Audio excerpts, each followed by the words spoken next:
السلام علیکم ورحمۃ اللہ وبرکاتہ۔ دوستان عزیز، آپ کا میزبان عمران احمد چیمہ آپ کی خدمت میں حاضر ہے۔ دوستان عزیز، سلسلہ سیرت النبی صلی اللہ علیہ وآلہ وسلم میں ہم اپنے آج کے موضوع کو آگے بڑھاتے ہیں۔ نئے دوستوں سے گزارش ہے کہ وہ چینل کو سبسکرائب کریں تاکہ سیرت النبی صلی اللہ علیہ وآلہ وسلم کے حوالے سے ہماری ہر اپڈیٹ آپ کو سب سے پہلے موصول ہوتی رہے۔ تو آئیے آج کے سبق کا آغاز کرتے ہیں۔ حضرت ابو ذر غفاری رضی اللہ تعالیٰ عنہ کا ایمان، وہ نفوس قدسیہ جنہوں نے دعوت اسلامیہ کو ابتدا میں قبول کیا اور اس راہ میں پیش آنے والی مشکلات کا مردانگی سے مقابلہ کیا، ان میں حضرت ابو ذر کا نام سر فہرست ہے۔ آپ کا نام جندب بن جنادہ تھا۔ یہ بنو غفار قبیلے سے تعلق رکھتے تھے۔ طبی طور پر کفر و شرک سے دل برداشتہ تھے۔ بعثت نبوی سے 3 سال قبل آپ نماز پڑھا کرتے تھے۔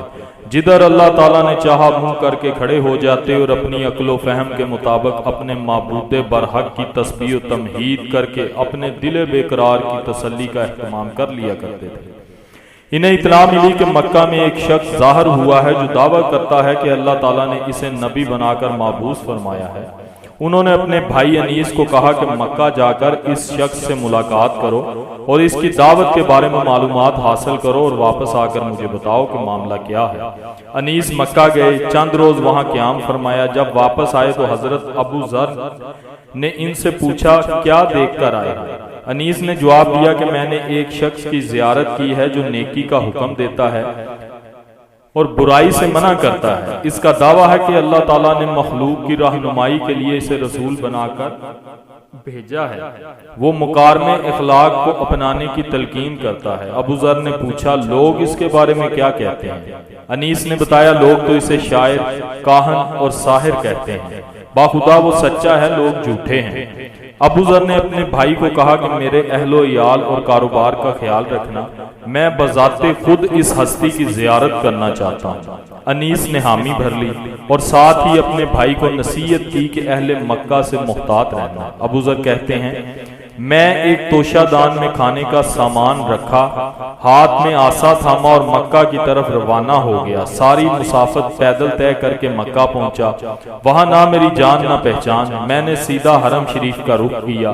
میں اس شخص کو نہیں جانتا تھا جس نے نبوت کا دعویٰ کیا تھا اور جس کی زیارت کا شوق کشاں مجھے یہاں لے کر آیا تھا، اور کسی سے حضور کے بارے میں پوچھنا بھی مناسب نہیں سمجھتا تھا، مبادا کسی مشکل میں پھنس جاؤں۔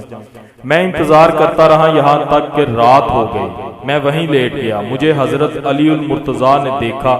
آپ سمجھ گئے کہ میں مسافر ہوں، میرا یہاں کوئی ٹھکانہ نہیں، اس لیے حرم شریف میں فروکش ہو گیا۔ آپ نے مجھے اپنے پیچھے پیچھے چلنے کا اشارہ کیا، چنانچہ میں آپ کے پیچھے چل پڑا۔ راستے میں نہ آپ نے مجھ سے کچھ پوچھا نہ میں نے خود کچھ بتایا۔ رات آپ کے ہاں بسر کی، صبح ہوئی تو اپنا توشہ دان اٹھایا اور حرم میں آ کر ڈیرا ڈال دیا۔ دوسرا دن بھی گزر گیا، حضور کی زیارت نصیب نہ ہوئی۔ شام ہوئی تو چادر بچھا کر لیٹ گیا۔ حضرت علی المرتضیٰ کا پھر گزر ہوا، مجھے کل کی طرح بے خانمہ دیکھ کر اپنے ساتھ لے گئے۔ راستے میں سکوت طاری رہا، نہ انہوں نے مجھ سے کچھ پوچھا نہ میں نے اپنے بارے میں از خود کچھ بتایا۔ دوسری رات بھی گزر گئی، صبح کا اجالا ہوا تو اپنا سامان اٹھا کر حرم میں آ گیا۔ جب تیسرے دن کا سورج بھی غروب ہو گیا اور شام کے دھندلکے نے اپنی چادر پھیلانی شروع کر دی اور میں فرش حرم پر آرام کرنے کی غرض سے لیٹنے کی تیاری کرنے لگا تو پھر شاہ مرداں علی المرتضیٰ آتے ہوئے دکھائی دیے۔ میرے پاس آئے اور مجھے اپنے ساتھ چلنے کا اشارہ کیا۔ جب ہم منزل پر پہنچے تو آپ نے مہر سکوت توڑتے ہوئے دریافت کیا تمہارا یہاں آنا کیسے ہوا؟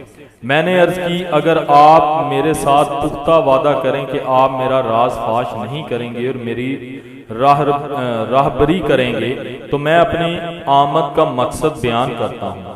آپ نے مجھے رازداری کا یقین دلایا تو میں نے سارا ماجرا کہہ سنایا۔ میری بات سن کر آپ نے فرمایا بے شک وہ اللہ تعالیٰ کے سچے رسول ہیں، صبح میں تمہیں اپنے ساتھ ان کی خدمت میں لے جاؤں گا۔ صبح ہوئی تو حسب وعدہ آپ مجھے ساتھ لے کر جانے کے لیے تشریف لائے۔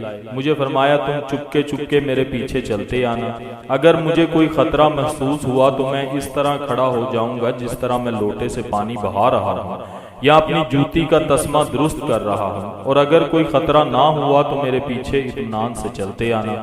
حضرت ابو ذر کہتے ہیں کہ سیدنا علی آگے آگے چلتے رہے، میں آہستہ آہستہ ان کے پیچھے پیچھے۔ چنانچہ آپ کی میت میں میں حضور سرور کائنات کی بارگاہ میں حاضر ہوا۔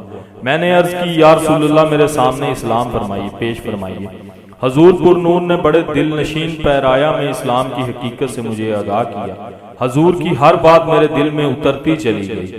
جب حضور کا ارشاد اختتام پذیر ہوا تو میرا بخت خفتہ بیدار ہو چکا تھا۔ میرے تاریک دل میں نور کی نورانی شمع جگمگانے لگی تھی۔ شکوک و شبہات کا سارا غبار چھٹ گیا تھا۔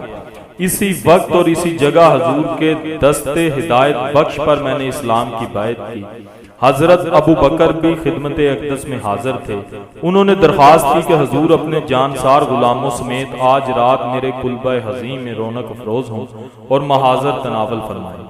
حضور نے اپنے عاشق صادق کی اس درخواست کو قبول فرمایا۔ رات کا کھانا سرور کائنات حضرت ابو بکر اور دیگر احباب نے کاشانہ صدیقی میں تناول فرمایا۔